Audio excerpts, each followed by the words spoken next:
Hello, bonne année, bonne année, bonne année. Ok, donc je vais faire cette vidéo rapidement en français. En français, oui. Parce que mes soeurs en français me disent, ouais, ouais, pourquoi tu veux pas aussi le contenu en français? Non, on veut aussi comprendre. Ok, j'ai compris.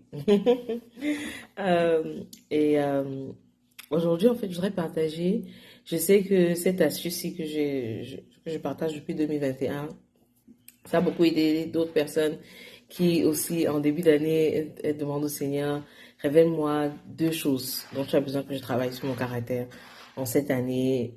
Il y en a certaines qui ont commencé en 2022, d'autres même en 2023. Je reçois des témoignages et les partages et je rends grâce à Dieu pour cela. Donc c'est pour ça que je voudrais partager les deux mots que j'ai reçus pour 2023. Pour moi, ça c'est pour mon caractère, développement de caractère, pas pour le thème de l'année. Donc, comme je dis, depuis 2021, le Saint-Esprit m'a mis à cœur, en fait, c'est comme il imprimé dans mon cœur deux mots qui ont à voir avec le caractère. Pas avec les bénédictions ou quoi que ce soit, mais avec le développement de caractère. Juste deux mots, deux mots. En 2021, c'était l'obéissance et la discipline. Et je vous assure, genre, toute l'année, j'étais face à des challenges, des défis, oui, notamment, où je devais choisir d'obéir à Dieu et d'être discipliné, peu importe ce que mes émotions me disaient, peu importe ce que je voulais faire ou pas. Le Seigneur me challengeait durant cette année-là d'être obéissante et disciplinée. En 2022, on a les deux paroles, responsabilité et persistance. Ah, 2022, oh yo! Véritablement, j'ai fini l'année là vraiment avec ces deux mots-là. C'était la responsabilité dans ce que je suis appelée à faire en tant qu'épouse, en tant que maman, en tant que fille. Comme vous le savez, maman était malade et tout, en tant qu'intercesseuse. Ok, c'était pas la responsabilité de quelqu'un d'autre de prier pour moi. Donc, comme j'ai mobilisé et d'autres personnes ont mobilisé d'autres personnes pour prier pour le cas. Même quand d'autres personnes intercèdent pour toi, il faut savoir que c'est ta responsabilité. Donc, chaque chose que tu as dans ton plat, tu dois prendre ça comme ta responsabilité. Au travail, alors, c'était l'apogée, en fait. Donc, c'était vraiment challengeant. C'était un gros défi.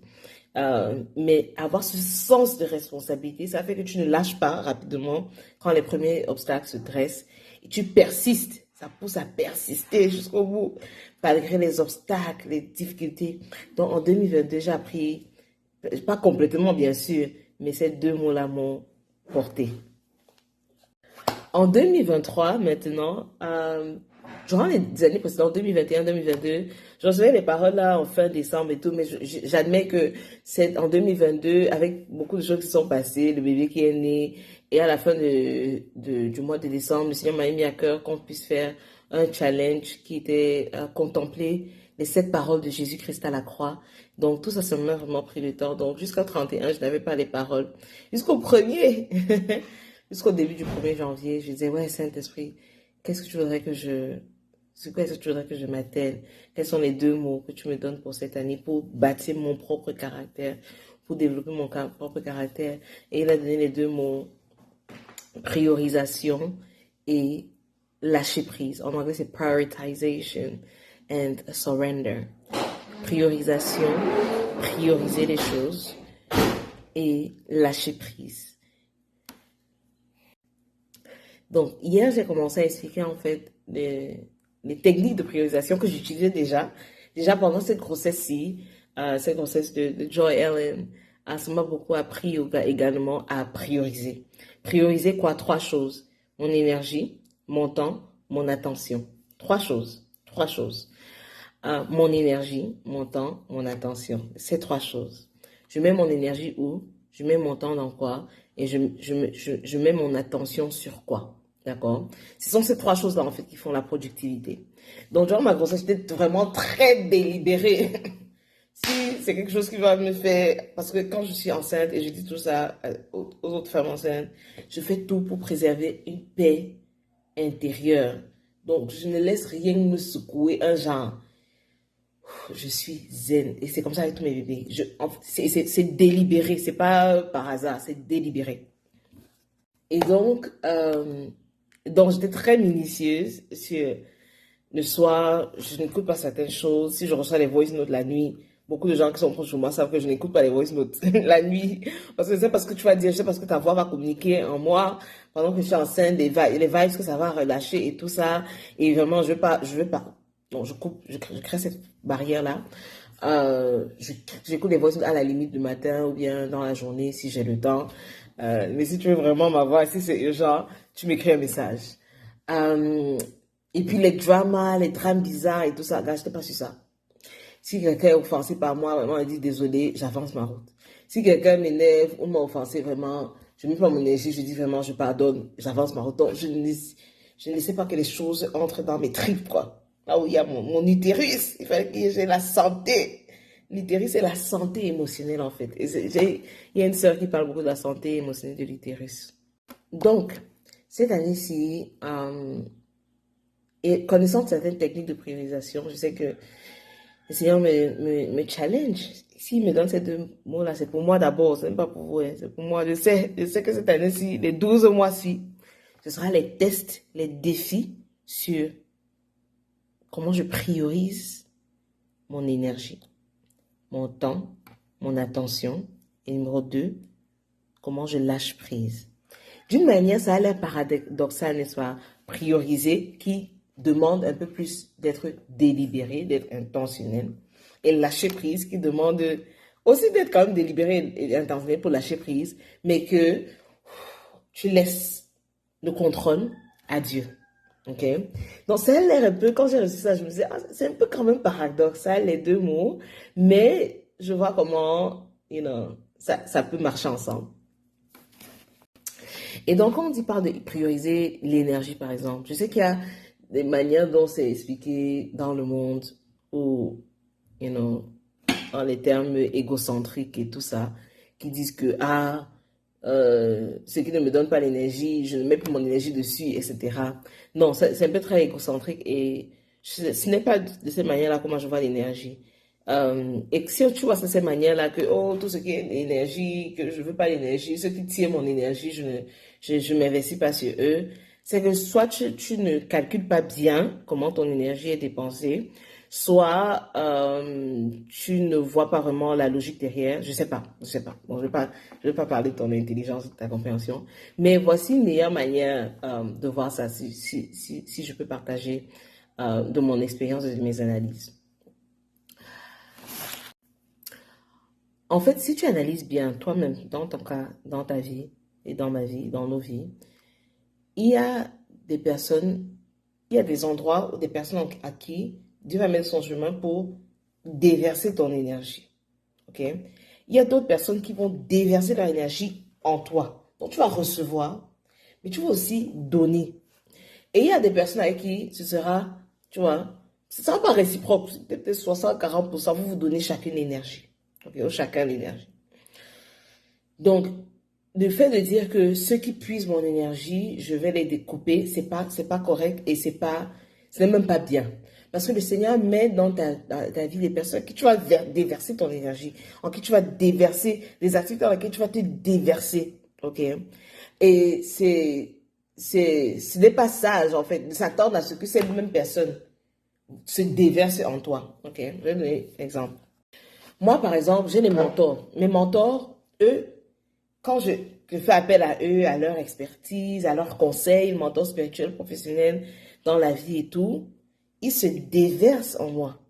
OK? Et je ne m'attends pas à ce que moi, la relation soit réciproque. Là, je suis vraiment, je connais les attentes. Je sais que, voilà comment ça fonctionne. Il y a certaines personnes qui se déversent en moi et eux, j'ai la grâce que mes mentors, ils se déversent en moi.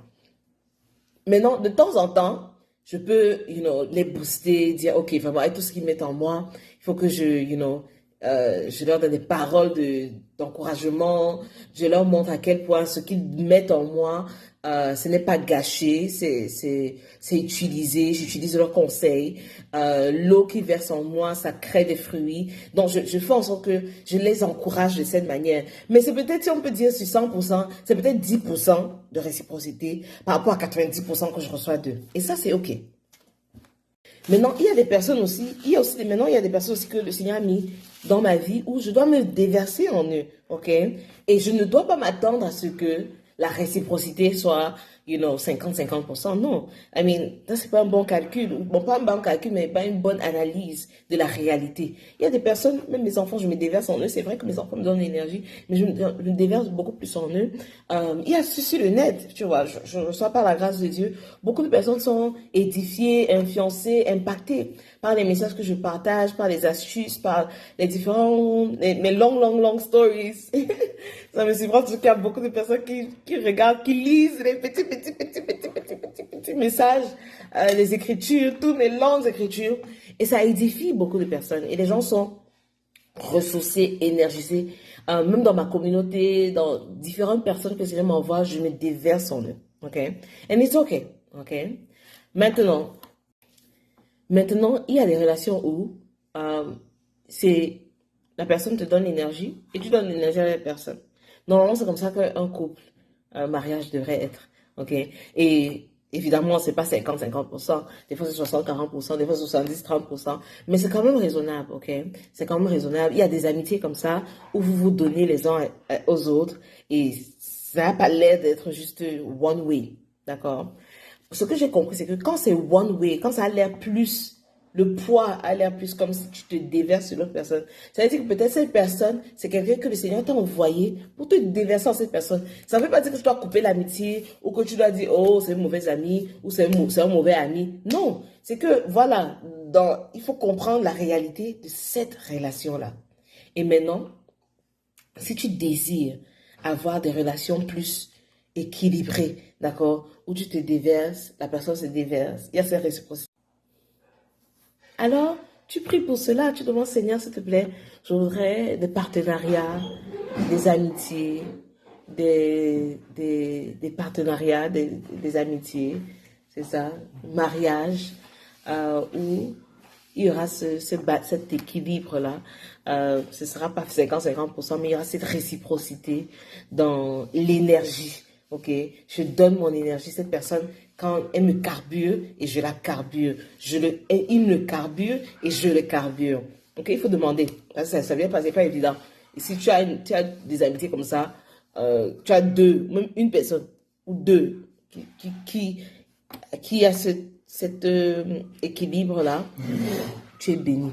Tu es béni. Ce n'est pas 10 personnes que tu auras dans ta vie qui pourront faire ça. Donc, il faut être conscient de ça. Que tu donnes de l'énergie, tu reçois aussi de l'énergie, et dans cette relation, c'est équilibré. Donc, comprenons cela. Comprenons cela maintenant. La priorisation, maintenant, voudrait quoi? Que moi, je vous ai dit, ma source première où je tiens mon énergie, c'est le Seigneur, sa présence, l'intimité avec lui, quand je lis sa parole, quand je suis dans l'adoration, dans la louange, quand je fais l'étude biblique avec d'autres personnes, quand on s'aiguise les unes les autres. Donc, c'est ça que je mets ça numéro 1. Numéro 1 dans ma maison, dans mon mariage, avec mes enfants, dans mon travail, dans tout. Le Seigneur vient en première place. Donc, je priorise les choses de Dieu. D'accord? Deuxièmement, mon mari, bien sûr, les enfants, le travail, la vocation, le ministère, etc. Mais maintenant, il faut savoir, même dans la journée, je me suis déversée dans telle activité. Il faut que j'aille me ressourcer. Ok? Sinon, tu vas courir et faire beaucoup de bonnes choses. Ça fait de très bonnes choses, mais sans carburant. Sans carburant. Donc, pour clôturer, cette vidéo est devenue un peu plus longue que je ne le voulais. Cette année-ci, pour le premier thème, priorisation, je vais faire le deuxième thème sur lâcher prise après. Seigneur, m'interpelle moi et peut-être beaucoup d'autres personnes à savoir prioriser. Prioriser ne veut pas dire ce à quoi tu dis non, pas maintenant, c'est mauvais. Il y a beaucoup de priorisation, en fait, c'est par rapport à ça, c'est ce que je dois faire à ce moment. Pas que l'autre option est mauvaise, mais que là maintenant, c'est ça qui est ma priorité. Toute autre chose vient après. Là maintenant, je ne peux pas te répondre. Là maintenant, je ne peux pas t'appeler. Là maintenant, je ne peux pas te visiter. Là maintenant, ma priorité, c'est telle chose. Et voilà, le reste va venir après. Ça ne veut pas dire que le reste est mauvais. C'est que je mets l'énergie, mon temps et mon attention dans les choses qui comptent en premier lieu maintenant, dans cette phase-ci, dans cette période. Donc voilà ce que je l'ai partagé pour aujourd'hui. C'était assez long. Je suis revenue. Une des choses, par ailleurs, qui m'énergise, qui me donne l'énergie, c'est partager. J'aime partager. J'aime m'exprimer. Je suis une extrovertie. Extravertie, j'aime plus. Et, euh, et donc, exprimer mes pensées à haute voix, faire des vlogs, faire des blogs, écrire, m'exprimer, ça me donne l'énergie. Donc, c'est pour ça que cette année, je suis très délibérée. Je dis, quand j'ai quelque chose, il faut que j'exprime parce que ça me donne de l'énergie. Je suis épanouie quand je le fais, quand j'aide les gens, quand je suis utile, quand je bâtis les gens. Vous savez, une de mes missions sur cette terre, je ne sais pas si c'est la mission, une de mes missions, c'est que je suis bâtisseuse. D'accord? Ça se voit depuis que je suis plus jeune. Je suis une bâtisseuse. J'ai toujours bâti les initiatives. Et d'abord, je suis enfant d'un bâtisseur, d'abord. Mais mon identité est un de mes buts, une de mes missions sur Terre, c'est de bâtir les choses, d'accord? Bâtir les initiatives. Je l'ai fait depuis que je suis au lycée, d'accord? Par la grâce de Dieu. Bâtir les personnes, d'accord? Bâtir les hommes, bâtir les femmes. Bâtir. Bâtir physiquement, construction et tout, d'accord? Bâtir mes enfants, évidemment. Bâtir les foyers, bâtir en fait. Et quand je le fais, quand je partage même une vidéo comme ça, les astuces, les conseils, c'est comment moi je suis en train d'être bâti et comment ça aide à bâtir d'autres personnes. Moi, ça me donne de l'énergie, ça m'énergise. Parce que je suis en train de faire ce pourquoi j'ai été bâti par Dieu. Et donc, il faut aussi connaître quelle est la vision de ta vie, quelle est ta mission, pour que tu puisses savoir et faire ce qui t'énergise. D'accord? Allez, bonne année!